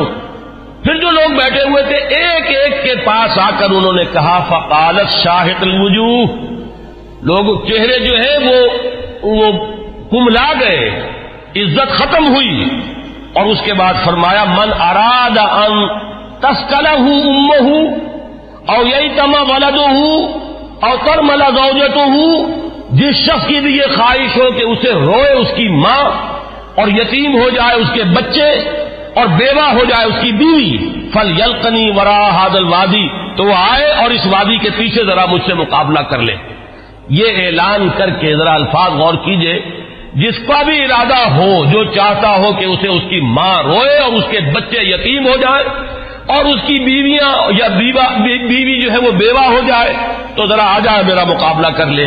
فرمایا حضرت علی فرماتے فما تبعہ منہم احد، ان میں سے کسی کو یہ جرأت نہیں ہوئی کہ وہ حضرت عمر کا پیچھا کرتا۔ اس کے بعد اب چند احادیث میں آپ کو سنا رہا ہوں جو حضرت عمر کی شان میں، اگرچہ امام سیوطی نے تو یہ بہت سے اس میں نقل کیے ہیں، لیکن میں یہ چاہتا ہوں کہ صرف صحاح کی جو روایات ہیں وہ آپ کو سناؤں۔ باقی یہ کہ ابن عساکر اور حاکم مختلف اور طبرانی یہ جو یعنی کتابیں حدیث کی ہیں جن کا درجہ بہرحال وہ نہیں ہے، وہ آپ میں سے جس کو بھی شوق ہوگا وہ اس کو اپنے طور پر مطالعہ کر لے گا، لیکن یہ روایات جو ہیں یہ تو متفق علیہ۔ اخرج الشیخان عن ابی ہریرہ رضی اللہ عنہ، اب یہ حضرت امام بخاری اور امام مسلم دونوں کی یعنی کا اتفاق ہے اس روایت پر۔ قال، حضرت ابو ہریرہ فرماتے ہیں قال النبی علیہ الصلوۃ والسلام، حضور صلی اللہ علیہ وسلم نے فرمایا بین انا نائم، کہ اسی اثناء میں کہ میں سویا ہوا تھا، رأیتنی فی الجنہ، میں نے اپنے آپ کو جنت میں پایا، یہ خواب کا ذکر فرما رہے ہیں حضور۔ فإذا امرأة تتوضأ إلى جانب قصر، تو میں نے دیکھا کہ ایک عورت، ایک خاتون ہے، ایک بہت بڑا قصر ہے، محل ہے، اس کے ساتھ کوئی لان ہوگا، پائن باغ ہوگا، اس میں وہ وضو کر رہی ہیں۔ قلت لمن هذا القصر، میں نے پوچھا، فرشتوں سے پوچھا ہوگا آپ نے، کس کا ہے یہ محل؟ قالوا لعمر، تو مجھے بتایا گیا کہ یہ عمر کا محل ہے۔ فذکرت غیرتک، اب یہ بات بھی حضور فرما رہے حضرت عمر سے کہ عمر اس وقت مجھے تمہاری غیرت کا احساس ہوا، کہ گویا کہ وہ تمہاری زوجہ ہیں جنت میں جن کو میں نے دیکھا، تو مجھے اندازہ ہوا تمہاری تو بڑی غیرت ہے تمہاری طبیعت میں کہ میں نے تمہاری بیوی کو دیکھا اس وقت، تو حضرت فولیت مدبرن، تو میں تمہاری غیرت کا خیال کر کے فوراً وہاں سے ہٹ گیا۔ فبکا عمر، حضرت عمر اس پر رو پڑے، وقال علیک غار یا رسول اللہ، تو انہوں نے فرمایا کہ حضور کیا میں آپ سے غیرت کروں گا؟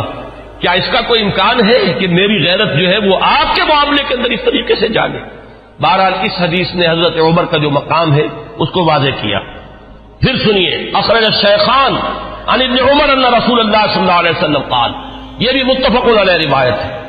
حضور نے فرمایا بینا انا نائم شربت، میں ایک سویا ہوا تھا، خواب ہی میں نے پیا، یعنی اللبن، کیا پیا؟ دودھ پیا، حتی انظر الری یجری من اصفاری، اتنا پیا کہ وہ جو اس کے تر و تازگی اس سے پیدا ہوئی، میں نے محسوس کیا کہ اس کا اثر میرے ناخنوں تک پہنچ گیا، وہ تازگی جو ہے یا وہ قوت جو حاصل ہوئی اس سے وہ میرے ناخنوں سے ٹپک رہی ہے، بہہ رہی ہے۔ ثم ناولتہ عمر، پھر میں نے وہ پیالہ جو ہے وہ عمر کو دے دیا۔ قالوا فما اولتہ یا رسول اللہ، صحابہ نے پوچھا حضور آپ نے اس خواب کی کیا تعبیر کی؟ قال العلم، حضور نے فرمایا وہ پیالہ وہ علم کا پیالہ ہے جس سے میں نے سیر ہو کر پیا، اور پھر میں نے وہ پیالہ عمر کے حوالے کر دیا اور اس نے اس سے پیا۔ پھر سنیے تیسری حدیث، اخرجہ الشیخان، پھر اس حدیث کے راوی بھی دونوں ہیں امام بخاری امام مسلم، عن ابی سعید الخدری رضی اللہ عنہ، حضرت ابو سعید خدری فرماتے ہیں قال سمعت النبی صلی اللہ علیہ وسلم، حضور صلی اللہ علیہ وسلم سے میں نے خود سنا، یقول، یہ فرماتے ہوئے بین انا نائم رأیت الناس عرضوا علی وعلیہم قمص، میں سویا ہوا تھا، میں نے دیکھا بہت سے لوگ میرے سامنے پیش کیے گئے، انہوں نے قمیصیں پہنی ہوئی ہیں لیکن ان قمیصوں کا سائز جو ہے بڑا مختلف ہے۔ فمنها ما يبلغ الصدى، ان میں سے کچھ ایسے بھی تھے کہ جن کی قمیضیں صرف سینے تک پہنچتی تھیں۔ ومنها ما يبلغ دون ذلك، بہت سے ایسے تھے جن کی قمیضیں لمبی تھیں، اس سے زیادہ تھیں۔ وعرض علی عمر، اور اب میرے سامنے عمر کو پیش کیا گیا، وعلیہ قمیص یجرہ، ان پر اتنی لمبی قمیص تھی، اتنی لمبی قمیص پہنی ہوئی تھی، زیب تن کیے ہوئے تھے کہ وہ اسے گھسیٹ رہے تھے، یعنی وہ پیچھے پیچھے جو ہے، جیسے کہ پچھلے زمانے کے اندر بادشاہوں کا رواج ہوتا تھا ان کے، اور یہ ہمارے ہاں بھی جو جانگلیوں میں آپ نے دیکھا ہوگا تہمت جو ہے وہ زمین میں گھسٹتا ہوا چلے اپنے فخر اور غرور کے اظہار کے لیے، وہ نقشہ جو ہے کہ وہ اپنے اس قمیص کو گھسیٹ رہے ہیں۔ قالا، تو لوگوں نے پوچھا قالو فما اولتہ یا رسول اللہ، حضور آپ نے اس کی کیا تعبیر فرمائی؟ قالا دین، حضور نے فرمایا دین ہے، یہ لوگوں کے حصے میں دین کے مختلف حصے آئے ہیں، کسی کے پاس بہت ہے، کسی کے پاس کم ہے، کسی کے پاس زیادہ ہے۔ حضرت عمر رضی اللہ تعالی عنہ کو اللہ تعالی نے دین کی دولت سے جس درجے سرفراز فرمایا وہ اس حدیث میں اس تمثیل سے واضح ہوئی۔ پھر سنیے، یہ بھی پھر متفق علیہ روایت ہے، یہ میں چاہتا ہوں کہ آپ حضرات کے سامنے یہ چیزیں آئیں تو اس پوری سند کے ساتھ آئیں، کس درجے کی یہ روایات ہے، یہ کہانیاں نہیں ہے، یہ صرف زور خطابت نہیں ہے کہ جو لوگ اپنے انداز کے اندر آپ حضرات کے سامنے بیان کرتے ہوں، بلکہ یہ کہ یہ حقائق ہیں وہ کہ جو ہمارے ہاں مستند ترین اب ظاہر بات ہے کہ قرآن کے بعد مستند ترین ہمارے ہاں تو یہی دو کتابیں ہیں، صحیحین، صحیح بخاری اور صحیح مسلم. اس میں کسی کو بھی اہل سنت میں کسی شک و شبے کی گنجائش نہیں، اور ان کی یہ متفق علیہ روایات ہیں. اس کے راوی حضرت سعد بن ابی وقاص رضی اللہ تعالی عنہ قال قال النبی علیہ الصلوۃ والسلام یا ابن الخطاب. حضرت سعد بن ابی وقاص فرماتے ہیں کہ حضور صلی اللہ علیہ وسلم نے فرمایا، اے خطاب کے بیٹے رضی اللہ عنہ، والذی نفسی بیدہ ما لقیک الشیطان سالکا فجا قط الا سلک فجا غیر فجک. اے خطاب کے بیٹے، میں یہ دیکھتا ہوں کہ جس راستے سے تو چل رہا ہوتا ہے، شیطان جو ہے اس راستے سے کنی کترا کر کسی اور گھاٹی میں سے نکل جاتا ہے. یعنی وہ آمنا سامنا کرنے کی قوت نہیں رکھتا ہے عمر تمہارے ساتھ. اب روایت جو ہے یہ صرف بخاری کی ہے، متفق علیہ نہیں، لیکن اصح الکتب بعد کتاب اللہ تو یہ صحیح بخاری ہے. عن ابی ہریرہ قال النبی علیہ الصلوۃ والسلام لقد كان فيما قبلكم من الامم ناس محدثون فإن يكن في امتي احد فإنه عمر. حضرت حضور صلی اللہ علیہ وسلم کا فرمان کیا ہے؟ حضرت ابو ہریرہ راوی ہے کہ حضور نے فرمایا کہ تم سے پہلی جتنی امتیں گزری ہیں، جتنے رسولوں کو اللہ تعالیٰ نے امتیں عطا فرمائی، ان میں محدث ہوتے تھے. محدث وہ ہے، اس کو میں نے پہلے بھی کبھی عرض کیا تھا کہ یہ لفظ جو ہے زبر اور زیر کے فرق سے بہت اس کے اندر معنی کا جو ہے فرق واقع ہو جاتا ہے. محدث یہ تو ہمارے ہاں محدثین کرام، امام بخاری، حدیث نبوی کے ماہرین عالمین، وہ ہے محدثین. اور محدث وہ شخص ہوتا ہے جس سے اللہ کلام کرے، جسے اللہ کی طرف سے الہام ہوتا ہو، وہ محدث ہے. حضور نے فرمایا کہ تم سے پہلے جتنی امتیں بھی گزری ہیں ان میں محدث ہوتے تھے، میری امت میں اگر کوئی محدث ہے تو وہ عمر ہے رضی اللہ تعالی عنہ. اس کا ایک بڑا گہرا تعلق ہے کہ کتنی چیزیں، کتنے معاملات ہیں. اگرچہ میں نے نشان تو اور بہت سی روایات کے اوپر بھی لگائے ہوئے ہیں، لیکن میں سمجھتا ہوں کہ میں اسی پر اکتفا کروں. البتہ ایک چیز جو ہے حضرت عمر رضی اللہ تعالیٰ عنہ کے مناقب میں جو اہم ترین ہے، وہ میں چاہتا ہوں کہ ذرا چند منٹ اور لے کر آپ کے سامنے بیان کر دوں. اور وہ اسی سے کہ محدث اس شخص کو کہتے ہیں جس سے اللہ ہم کلام ہوتا ہو، جس پر الہام ہوتا ہو،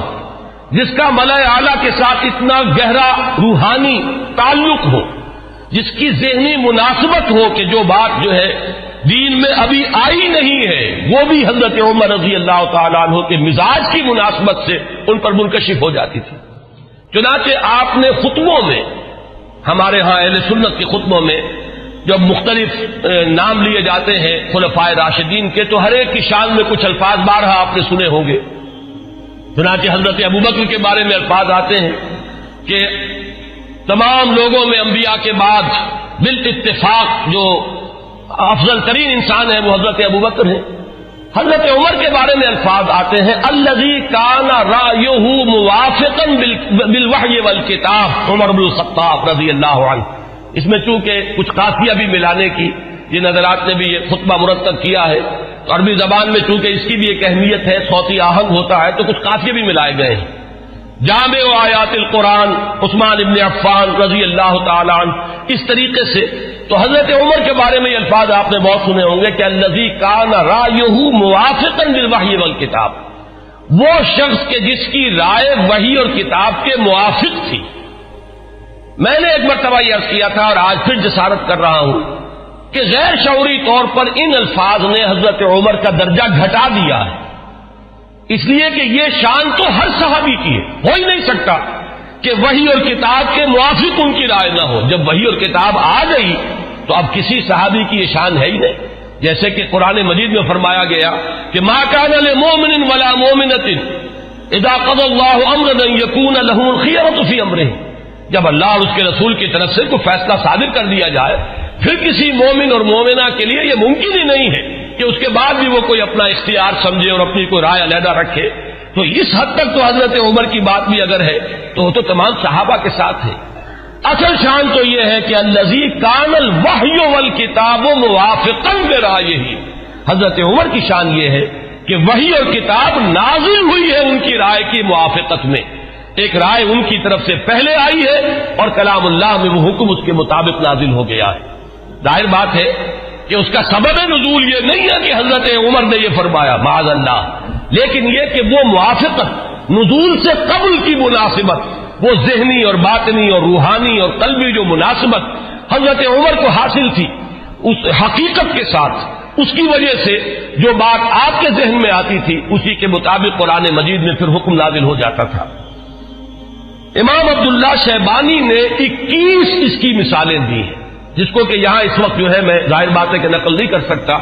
ان میں سے 5-6 جو بہت اہم ہے وہ میں گنوا رہا ہوں۔ سب سے پہلی بات یہ کہ حضرت عمر نے یہ فرمایا تھا، عرض کیا تھا حضور صلی اللہ علیہ وسلم سے، لَاتَّخَذْنَا مِن مقام ابراہیم مصلی، حضور کیا ہی اچھا ہو اگر ہم مقام ابراہیم کو اپنی جائے نماز بنائیں، ہم یہاں پر نماز ادا کیا کریں۔ فنزلت،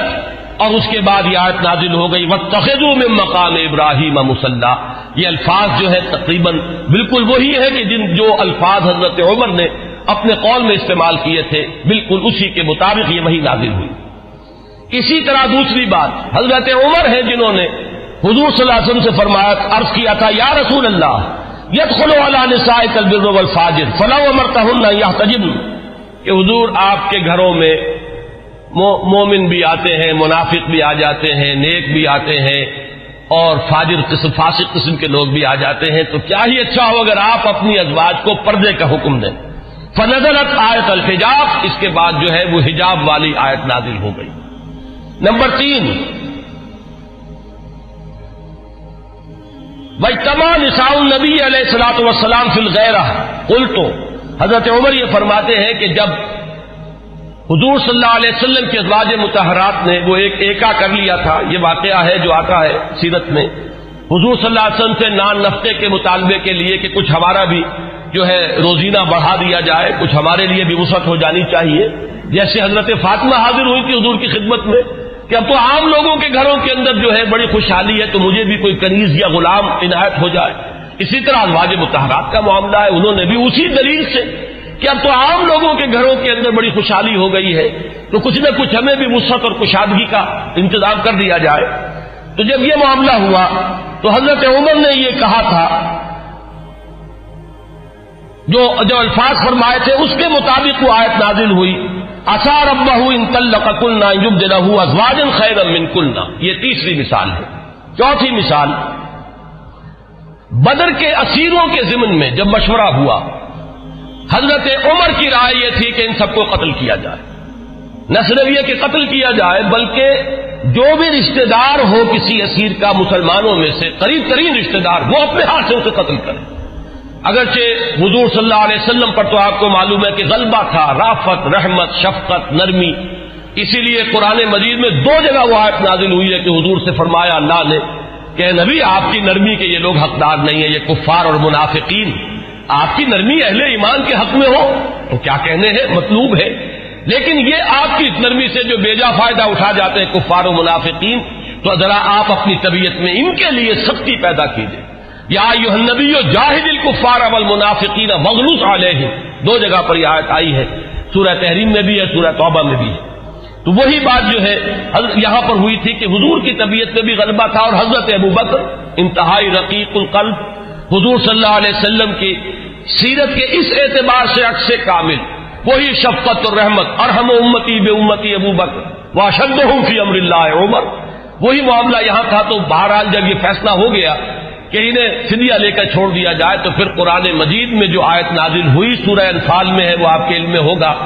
کہ اس میں توثیق ہوئی حضرت عمر کی رائے کی۔ اسی طریقے سے شراب کی حرمت کے ضمن میں حضرت عمر رضی اللہ تعالیٰ عنہ نے پہلے سے کہنا شروع کر دیا تھا،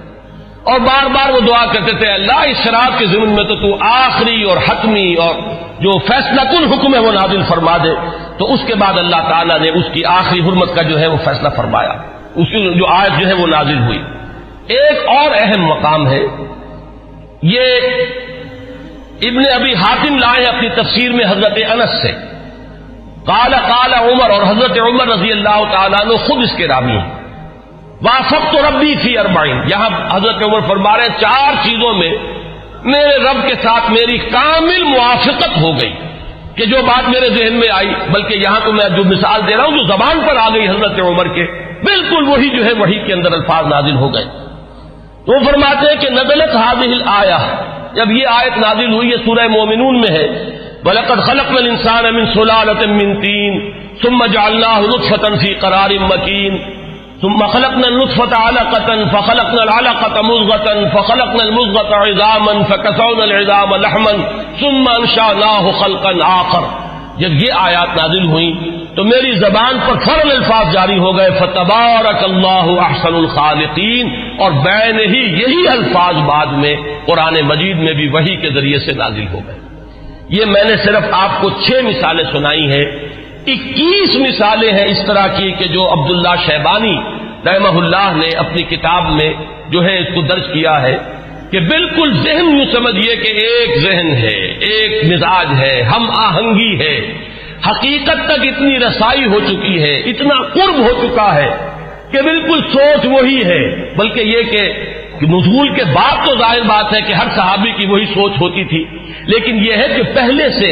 ذہن کا اس درجے ہم آہنگی اختیار کر لینا، یہ حضرت عمر رضی اللہ تعالیٰ عنہ کے مناقب میں سے یہ بھی ایک بہت اہم پہلو ہے۔ آج اسی پر اتفاق کر رہا ہوں۔ آئندہ کے بارے میں میرا ایک خیال ہے، جمعے کی ان تقاریر کے ضمن میں ایک رہتا ہے مسئلہ کہ اب کس موضوع کو اختیار کیا جائے۔ میرا ارادہ یہ ہے کہ آئندہ سے جو سب سے اہم اور بنیادی موضوع ہے ہمارے دین کا، ایمان اور اس کی حقیقت اور اس کے لوازم اور اس کے تقاضے، اور اس میں بڑی اہم بحثیں ہیں کہ ایمان کا عمل سے کوئی تعلق ہے یا نہیں، اور ہے تو کیا ہے، ایمان کا لازمی نتیجہ جہاد ہے یا نہیں، وہ اس کے لیے کیا دلیل ہے، ایمان کا مادہ کیا ہے، اس کے لفظی معنی کیا ہے۔ میں انشاءاللہ تعالیٰ ایک سلسلہ تقاریر اس موضوع پر شروع کروں گا تاکہ جو بنیادی ہمارے دینی تصورات ہیں ان میں اگر کہیں کوئی کمی ہے تو وہ اللہ تعالیٰ اس کے ذریعے سے پوری کر دے، اور پھر ہمارے اندر وہ جذبہ ابھرے کہ جو ایمان کے اصل تقاضے ہیں ان کو ہم ادا کرنے کے لیے کمر بستہ ہو جائیں۔ اقول قولی ھذا واستغفر اللہ لی ولکم ولسائر المسلمین والمسلمات۔